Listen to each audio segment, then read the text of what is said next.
What is up, everyone? Welcome back to another video today, and in this video we are doing the 45th installment of Random Model Airports. Today we're going to be doing the El Paso International Airport. Thank you to Jake's Aviation for suggesting this airport. If you have any new suggestions for new Random Model Airports, feel free to leave them in the comments below. So we're heading to the grand old state of Texas for this Random Model Airport. Going to be a pretty interesting airport update for the aircraft types that we see here, especially later in the update. But otherwise, we've got our typical legacy carrier and other carrier lineup. History for El Paso, the original one, which was known as the El Paso Municipal Airport, it opened back in 1928. That location is now home to a local cement factory, which is kind of interesting.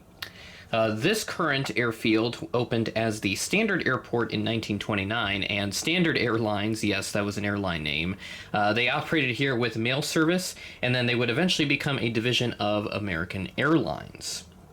El Paso was home to United States Army Air Force Base. 3 units were conducting training here with heavy bomber aircraft. And also, El Paso was the last stop after a Continental 707 was hijacked in the 60s. This is the first time that we had a major hijacking of a U.S. jetliner. The terminal was expanded in the early 1970s, and this is kind of where we're at today with the terminal. We also got some historical airline service. I love reading up on this. We had Standard Airlines, Mado Airlines, I think is how you say it, and then Western Air Express. Those were the first carriers, and then Western Air Express would become later Western Airlines, which was bought out by Delta. DC-3s and Convair 240s were the primary aircraft as he moved through the 1940s. Frontier came here in 1950 with the DC-3. The first jets were the 707s and 727s in the 60s, so that's been kind of the general theme whenever we talk about what jets were first to arrive at a given airport. They did get wide bodies here at El Paso. The first of them were the DC-10s in the 70s. Continental and American provided those services. Southwest would come here in 1977, and then after that, Delta and United would follow suit in the 80s. So that leads us to the current facility that we have here today. Got Concourse A over on the left and then Concourse B right over here on the right. So we'll start off right over here at Concourse A. All flights in this airport update are from Monday, October 23rd. At Gate Alpha 1, we have this American Eagle CRJ 700. This aircraft arrived in from Phoenix Sky Harbor as Flight 4823, operated by SkyWest, at 2:31 p.m., head of a scheduled 2:47 p.m. arrival. Over at Gate Alpha 2, we have this American Airbus A320 with the CFM engines. This aircraft arrived in from Dallas-Fort Worth as Flight 1365 at 10:49 a.m., delayed from a 9:54 a.m. scheduled arrival, so that is a delay of 75 minutes, if my math is correct. At Gate Alpha 3, we have this American Eagle Embraer 175. This aircraft arrived in from Austin as Flight 3936, operated by Envoy, at 5:09 p.m., head of a scheduled 5:21 p.m. arrival. Our last aircraft at Concourse A, at Gate Alpha 4, we had this American 737-800 that came in from Dallas-Fort Worth as Flight 555 at 7:55 p.m., delayed from a 7:40 p.m. scheduled arrival, so a 15-minute delay for this aircraft. And now we'll go ahead and check out Concourse B, where we have all of our other carriers, and then yes, you can see some pretty interesting aircraft in the back. At Gate Bravo 1, we have this Delta Boeing 737-900ER coming in from Atlanta as Flight 1024 at 12:05 p.m., head of a scheduled 12:17 p.m. arrival. Got ourselves a nice trio of Southwest aircraft to take a look at, and I should mention real quick as well that we do not have any new services to talk about for El Paso in this airport update. Let's go ahead and get started with our Southwest trio. Starting off at Gate Bravo 3 with the Southwest 737-800, coming in from Phoenix Sky Harbor as Flight 3629 at 6:16 p.m., a bit behind a 6:15 p.m. scheduled arrival, so just a 1-minute delay for this aircraft. At Gate Bravo 5, we have the Southwest 737-700 in the Heart livery. This aircraft arrived in from Dallas Love Field as Flight 2069 at 7:37 a.m., head of a scheduled 7:50 a.m. arrival. At Gate Bravo 7, we have the Southwest 737 MAX 8, coming in from Las Vegas is Flight 893 at 12:25 p.m., head of a scheduled 12:35 p.m. arrival. Swinging around to Gate Bravo 8, we have this Mesa CRJ 900. This is now a United Express aircraft.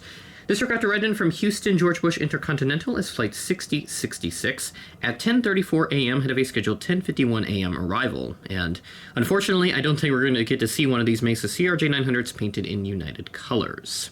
Next at gate Bravo 9, we have this United 737 MAX 8 coming in from Denver as flight 2493 at 1:07 p.m. ahead of a scheduled 1:24 p.m. arrival.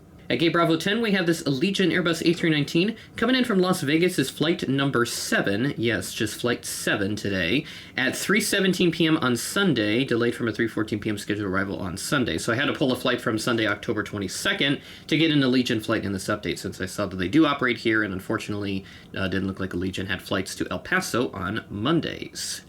At gate Bravo 11, we have this Frontier A320neo that came in from Las Vegas as well as flight 1994 at 10:05 a.m. ahead of a scheduled 10:13 a.m. arrival. And yes, these things are still roaming around. We've still got a handful of these that are left flying. I think the ones that are still left in canyon blue colors are supposed to be retired from what I understand, since they are pretty old airframes. But right here at gate Bravo 6, we have the Southwest 737-700 in the canyon blue livery that came in from Los Angeles as flight 2581 at 10:12 p.m. delayed from a 10:05 p.m. scheduled arrival, so just a 7-minute delay for this aircraft. And the registration of this particular airframe would be November 786 Sierra Whiskey, so feel free to check by the time this video goes out if this airframe is still flying with canyon blue colors. And that is everything we have here at the terminal. We got 3 more aircraft to take a look at, so let's go check them out. Parked in a makeshift apron here since I don't have space for it elsewhere. We have this Delta MD-88, which I'm substituting for a USA Jet MD-88. Now, all the USA Jet airframes for MD-88s, at least from what I understand, are all ex-Delta airframes. And the particular one that I'm representing here, which is November 835 Uniform Sierra, this one used to be registered as November 969 Delta Lima with Delta Airlines. So this aircraft came in from Detroit Willow Run as flight 835, so matches the registration number there. Arrived in at 8:48 a.m., a bit behind an 8:47 a.m. scheduled arrival, so just a 1-minute delay for this aircraft. But very nice that these MD-88s are still flying as freighters. Back over here, taxiing, we had this Eastern 767-300 in the fingerprint livery. The exact aircraft that I'm representing here is wearing Eastern's older hockey stick livery, which I guess technically you could consider it a retro livery since that's the exact livery that the original Eastern had. But this aircraft right here came in from El Paso Bixfield as flight 9025 at 12:31 p.m. ahead of a scheduled 1:06 p.m. arrival. Now, for those that don't know, Bixfield is actually right next door to the El Paso International Airport, so the flight time here for this flight was just 14 minutes, and it flew routing from Topeka, Kansas into Bixfield, and then it came to El Paso International, so kind of an interesting routing. My guess is that this was a military charter, but why this continued on to El Paso International, I'm not 100% certain on, so if anyone knows, feel free to leave a comment. Yes, I checked to make sure that this is not a retro airport update, but right over here, I'm substituting my Frontier Convair 580 for an IFL group Convair 5800. So the first time that I'm featuring my Convair aircraft in an airport update, at least a regular one and not my retro FSD stuff. This aircraft came in from Chihuahua as flight 3811 at 5:14 p.m., a bit behind a 5:13 p.m. scheduled arrival. So again, just like with the USA Jet MD-88 over here, it was just a 1-minute delay.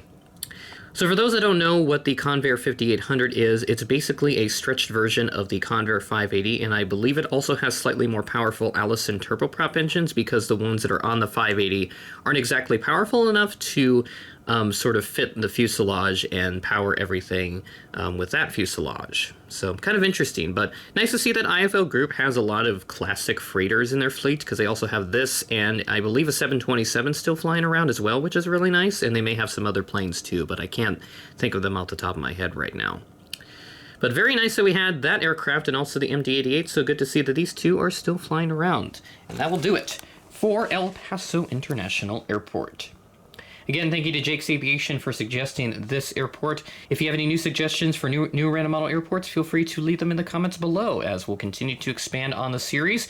We'll continue to have bigger and better airports every month, so be sure to stay tuned for this series. It's one of my favorites to do on the channel by far, just because of the diversity that we can have with these airport updates, and pretty easy to set up too, because I know these setups are very basic, but it's easy for me since it's easy to set up, easy to tear them down, and it's really easy just for me to work with in general. So, with that being said, that is the end of the video. Thanks for watching, and I will catch you in the next video.